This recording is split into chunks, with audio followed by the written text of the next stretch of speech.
So here's your Second Amendment. Now remember, we always have the Supremacy Clause to follow, and the state can't create or legislate any laws that are prohibited in the Constitution.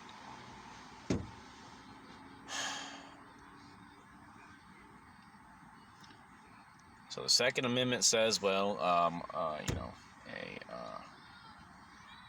well-regulated militia necessary to the security of a free state, the right of the people to keep and bear arms shall not be infringed, right? So your Second Amendment says keep and bear. Keep. Well, who's the militia? And we have different sections in the United States Code and congressional texts that define the militia as National Guard, maybe, the military even. But it does say the people. Now, you can't forget that. That says people. So who are the people? It says people. Well, are the people the militia? If the people aren't the militia, why didn't it just use militia twice? Or if the people are the militia, why didn't it? I'm just questioning, well, why didn't it just use, if they aren't, why didn't it just use it twice? Well, if they aren't, then who are the people? Maybe like every other place it says people, like all your people. The 10th Amendment, the 9th Amendment, the preamble, the Second Amendment, the First Amendment. Where's people at?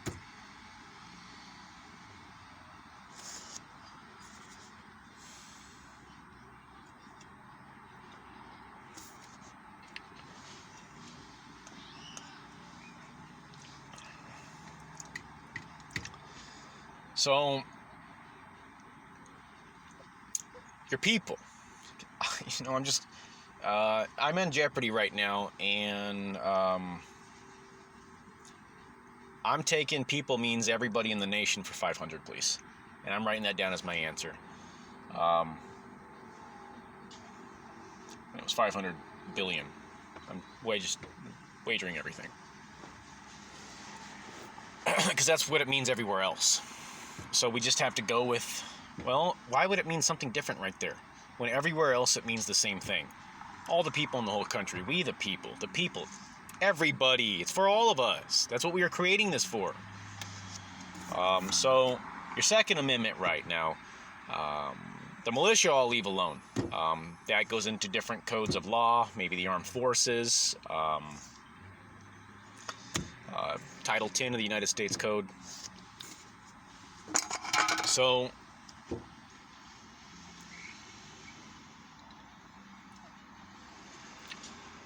war and national defense, maybe, like, what's that at? Where is that? Does anybody know? Is that title, like, that wouldn't be Title 50.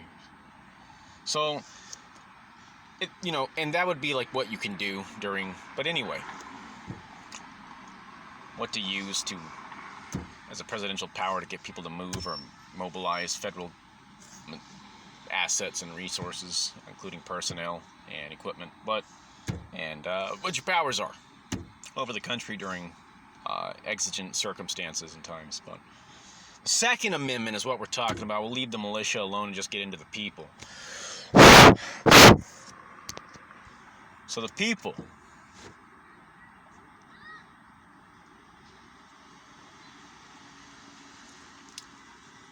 The people. All your people. So they may keep and bear arms, and their right may not be infringed. The right of the people to keep and bear arms may not be infringed. Keep and bear meaning, well, look, we haven't repealed the Second Amendment, and the Supremacy Clause says, well, you can't have a law that is to the contrary of this anywhere. Federal, national, state, federal, which is what the state is. 10th Amendment's always federal. I have to remind people of this. That's the federal 10th Amendment. When you create laws at the state level, it's still federal. You go through the federal Constitution. The 10th Amendment's federal. It's state federal. You can hyphenate it. It's just federal. So, to keep and bear.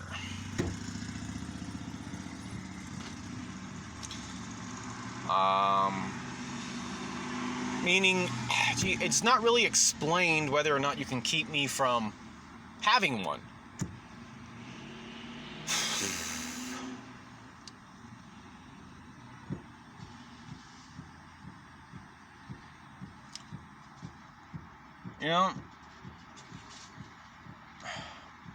It doesn't really say that. So we get into the 10th Amendment and go, now, well, it doesn't really say if you can keep me from having one. But if you keep me from having one, I think you're infringing on my right to keep. I can't even have one. That says it can't even be infringed upon. So, I mean, that's a losing battle. No doubt. So I can have one. And we all know how they unconstitutionally took my Second Amendment right away already through following the law and without due process. Here's a signature. We can take that away from you. It can't be infringed. So I may keep. Well, hold on a second now. Okay, so I get one because I'm going to buy a gun because I got to kill these people. They're terrorists. My government is. They're just fucking horrible, and they don't follow the Constitution. It's the state of California, Behavioral Health Services, SPD's arresting me with peace officers, the Sheriff's Department. They're horse shit, and they don't know the Constitution. It's terrorism. It's treason. It's seditious law. I keep going over this. They're buying war. So, I can get a weapon.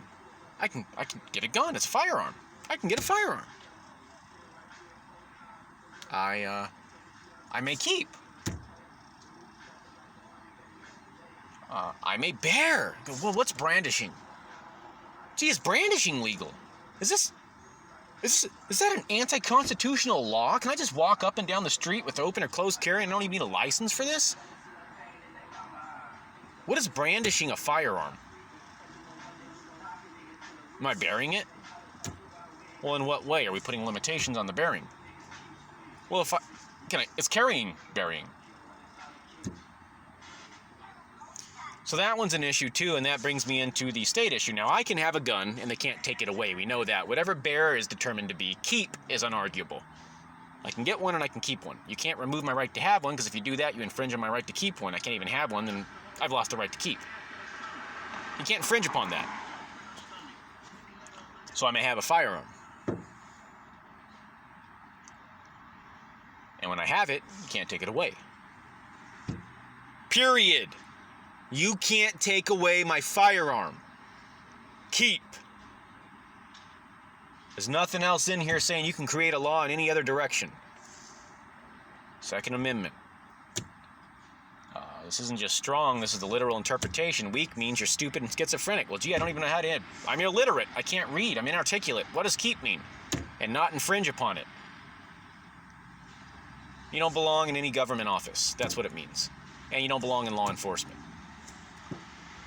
So I may keep. I gotta get one first to be able to keep it, and if I can't have one, I can't keep it, then you infringed upon my right to keep. You can't do that. So, I get a firearm. Now, you can't take it away. Well, I may bear it. Well, how can he bear it? Now, can he bear that? Now, can that be concealed or open? And this gets us into a deeper discussion. I'm about to touch on that. But open sometimes... Well, for some reason, that'll get you in trouble. That might be brandishing. It could be. Do you have that right? Do you have the right to show that weapon? Well, in what way can they bear? Well, no matter what they do, I can keep. And I gotta have one first, so I know I win that one. Oh, now, can he just carry it in his waistband? So maybe I'll just do that and go, well, now, who wants to come up to me and commit a crime? I'm gonna kill you, because this is a conspiracy. I'm just going to shoot you in your head. Well, so I get a gun. Behavioral services. This is a joke. So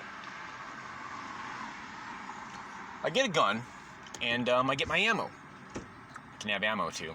I mean, necessary to the security of a free state. I mean, you know, I was like, well, technically, does it talk about ammo? Well, it just says arms. Oh, how technical and stupid do we want to be about it? Maybe it just means people's arms. We can cut people's arms off and keep them. Maybe it means my arms. You can never cut my arms off. It was anti-Islam.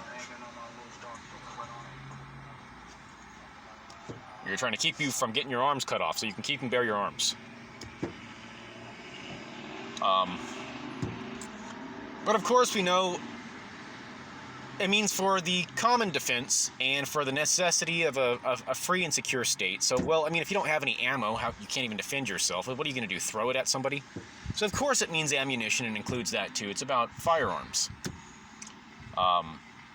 So you may keep those, and that's what they're for. It's like saying you can have an automobile. It's like, but it didn't touch on gas, so nobody can drive. It's stupid. So, you may have a firearm, you may have ammunition, nobody can take it away from you. You can shoot people, not murder. And only in self-defense. This is just the law. Behavioral health and Turning Point don't understand any of this. You can shoot people, you can kill people. You can't murder, and it may only be done in self-defense. This is just the law. So this is legal talk. These guys can't handle that, and it becomes a behavioral health crime, and I got to take medicine and become a faggot. So, but at the 10th Amendment level, we have different states from state to state, and here comes the 9th Amendment again. It's like, hey, don't forget, rights, retained rights, certain rights. So you have the certain right to keep and bear. Certain. Here comes the 9th Amendment again up on BHS and Stockton retard judge courts. So, here it comes again, but these are certain rights that are retained. You can never take these away. It's the Second Amendment. Here are the words. We didn't change them. We haven't repealed the Second Amendment, so you can't get around this. Well, geez, I can keep, and you can't infringe upon that. So, from state to state, we have open and we have concealed, or closed, whatever you want to call it. Concealed, but the opposite of open. So we have open and we have concealed carry. And, well, in some places they have both, and they're like, this is constitutional carry. I'm Texas. You can just bear these arms, period. And, the 9th Amendment's like, well, hold on a second. If I go from Texas to California, I lose my right to open carry, or what? Or do I got to get a license? But this place says I can do both of them. This place says I can only do one, and this place says I can only do one, and the ones that I can do differ. I can have concealed here, open here, and both here. Now, is this a 9th Amendment conflict? Absolutely. Well, the rights in the country are all over the place. They're supposed to be certain and retained and shared in the same. So, which one are we going with?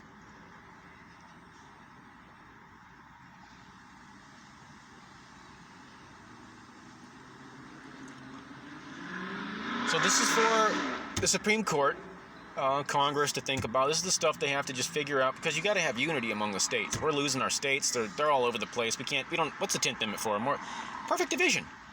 What's the Second Amendment for? The 10th Amendment, the Second Amendment, the 9th Amendment is supposed to keep us all together. We're supposed to share the same rights from state to state. We're not supposed to, I went over here and lost this right, and went over there and lost that right, and over here I lost 5 rights. I have 14 more over here. I'm in a different country. This one thinks it's a different country. That one over here does too, and they want to secede. Well, what happened? The 10th Amendment, we thought it was for a more perfect division. We don't know what the 9th is. Nobody ever talks about it, but we have presidents and congressmen and women and judges. Well, 9th is the all-powerful amendment. It's God's amendment. It's what glues your country together like glue-ons. It only binds you all together here, give you a nice nucleus, and these qualities are certain and can't be construed against one another like God's. God just is. I am. I'm all-powerful, and because I'm all-powerful, I can't change. I mean, my all-powerfulness is a result of my qualities. I'm omnipresent, I'm omniscient. I mean, the reason I'm all-powerful is because I know everything, and I'm everywhere. I mean, that's what makes me all-powerful. You can't just take that as its own quality and go, now what if I use this and construe it against something else? Well, first off, I'm not what I am. You just removed it. Well, now I'm not all-powerful either, because I forgot something or I don't know something. I am all these things, and that's what makes me all-powerful. So this is like your 9th Amendment. You can't construe this stuff against itself.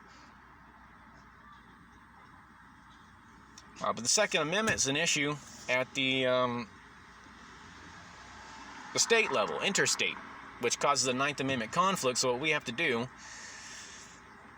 is discern as a country at the judicial level. I guess it would be Supreme Court ruling, but, you know, the leaders could talk about it, but it shouldn't be that difficult. So let's get a decision made. Now, what's constitutional carry?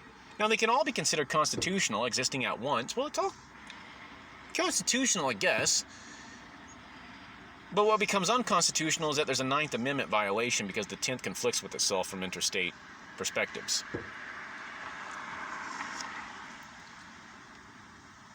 And so either you have concealed carry everywhere, and that's it, or open carry everywhere, and that's it, or both everywhere. Now we're a country. We have equal protection. We all share our rights. There's no conflict. There's no denial or disparagement from one state to the other. Well, I have this state over here, and it tells me that in this state I've got open carry. I go over to this state and I don't retain that right. I'm denied it or disparaged. We're in the same country, though. So, definitely you can have a weapon, a gun. You may keep, you may bear. Nobody can take this away from you. Just period. No one can take that away from you. But your problem is, your gun all ain't constitutional, and it's because of Schrodinger's cat. Nobody knows what to do anymore because they won't put up a camera system and just see what's happening. We're playing, we can spy into everything you have. We can violate everything. We got the Patriot Act. We don't have to use warrants anymore. We got mental health stuff. We can just remove your rights for no reason. We can do whatever we want and target anybody. There is no law anymore. Constitution. And Chicago's full of Schrodinger's cat, and the rest of the country is. They're just shooting people and murdering people left and right. Nobody will break down the uncertainty of the wave function. We can just put that up and break that down. We got cats all over the place. Make those humans. So, and you know how it works. Like, well, you know it's a bunch of cats. It could be the same cat. And whatever they're doing, it's not making noise until somebody heard it. You sure you heard a gunshot? Sometimes I don't hear anything. It's like it didn't even make a noise. Because nobody heard it. It was a cat. So we have that going on when it comes to the gun issue. Well, that's why they're doing this. They refuse to do this the constitutional way, and the solution is we have to see everything so we can catch the people doing it. We're not taking guns away from law-abiding citizens. We got to stop the people who are shooting people. Now, the issue's simple. And if your government's got its head up its ass, it's probably because it's your government doing this. They're facilitating, fomenting, and fostering upheaval and attacks against their own civilians and citizens, and through gross negligence and public corruption, spending their money on everything else and permitting for this to continue, effectively, I suppose, perpetuating and protecting it. We're protecting this. Well, here's the answer. Well, we got to see it, solve it. So our investigators just become surveillance watchers and observers. So these are some Second Amendment issues. This is where it's rooted at. This is what the country's doing. It makes no sense at all. Here's a guy who never owned a weapon like me, never had any ammunition. We're going to conspire against him and frame him, then remove a Second Amendment right, anti-constitutionally, unconstitutionally, without due process. Some of this stuff never had anything to do with a gun anyway.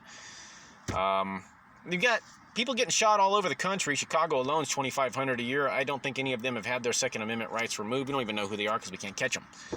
But we can do this, and we watch them masturbate. So this is Behavioral Health Services in Stockton, California, and these judges in Stockton and San Joaquin County and their police departments, police force, governors, congressmen and women, representatives, senators. It's a joke. The place is a joke.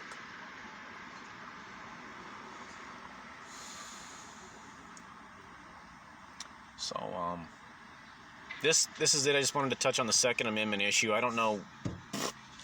I mean, that's the issue. What do we do? How do we share our rights? How do we not violate the Ninth? I mean, it's your Constitution. Your president swears an oath to it, but none of them ever talk about it. I don't think any of them know what it is. You're the president. You're supposed to talk about and know the Constitution, and stuff you do is supposed to be about the Constitution. That's your only oath. I don't know if everybody else in the country knows that. Okay, what's your president for? I'm telling you, this is it. He doesn't have to be a rapper or great. I'm not picking on any rappers running for president. He doesn't have to be a rapper. He doesn't have to be a great musician. He doesn't have to be an artist. He doesn't have to have $1 billion. What he has to do is know the Constitution. That's what he swears an oath to. And then his issues have to be constitutional. They have to be about the nation. And then he has to have a plan for the country and or the world. And then he has to let people hear it and go, know which one do you want to do. That's a president. So maybe people are learning from me. Well, here's the Second Amendment. Here's how to look at it. And don't forget the 9th and 10th Amendments. You always have to keep the 9th and 10th Amendments. That's the inseparable unity within our nation. When that 10th Amendment comes into an interstate conflict, it violates the 9th. And that's a violation of our Constitution. That's our Constitution saying, hey, you all have to share the same rights. Remember, and the preamble's like, hey, I know I'm not officially a part of this. I'm a pretext. I preface this.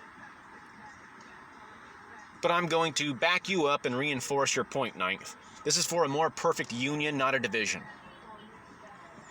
So the 9th does that with the 10th. It instructs the 10th, hey, you all have to share your rights, and that's how you keep your states together. They glue together.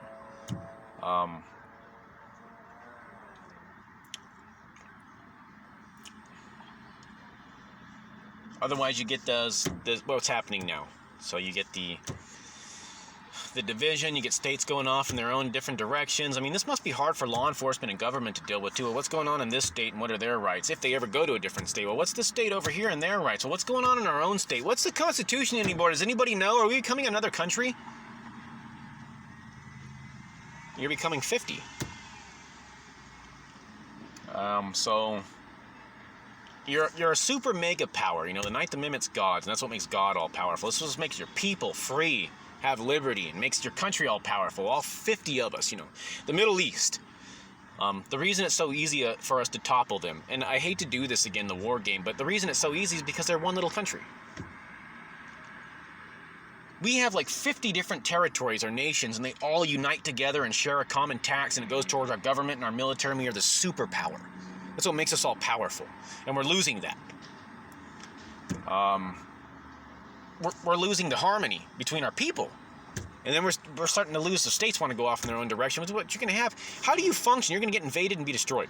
You're going to lose your states. Here, we lost one, we lost another one. They're all seceding now. Okay, well now you're like the Middle East and we just topple those places. Well, we have 50 different countries. They don't share a similar tax or a common tax. We can't fund our government the way we used to, and our military's falling apart. Each state wants its own military. We don't have a national government anymore full of 50 different state governments working to expand our liberties and freedoms, and we don't pay into a tax system with a giant military. So people are against our military. Peace is good too, but this is what gave us and afforded us our freedom and safety. Our law enforcement can be funded statewide too. It's what made our country all powerful. It's a large swath of land, and it has 50 different territories in it, operating like 50 different countries or nations. We're just supposed to share the same rights. So again, that's what causes these countries that we invade to be toppled so easily. They don't do that. They're just a tiny little territory with a few people in it. They're not sharing taxes. They don't have a common military. They can't do this. They don't have as many people to choose from in their country. They're not all working together. They're divided. So that's also a message for the Middle East, because it's good, when we're at peace, it's good to have a united world and united countries. If they could unite and do it in that way and go, well, we all want to be like united countries of the Middle East and kind of share, instead of going military because we have peace now, share a common goal towards scientific endeavors or something like that, and just, because that's what I'd imagine the future would be if you go peace. If you go peace, that's what it's going to be. Well, military fizzles out. We finally start to trust each other a little bit more. And everything's towards scientific endeavors, whether it's space travel, advanced technology, energy sources, genetics, healing, curing, etc. So, this is about your Second Amendment, the whole thing. Whether it's a metaphor or interstate unity between the second, or just relating to like countries around the world, maybe say in the Middle East.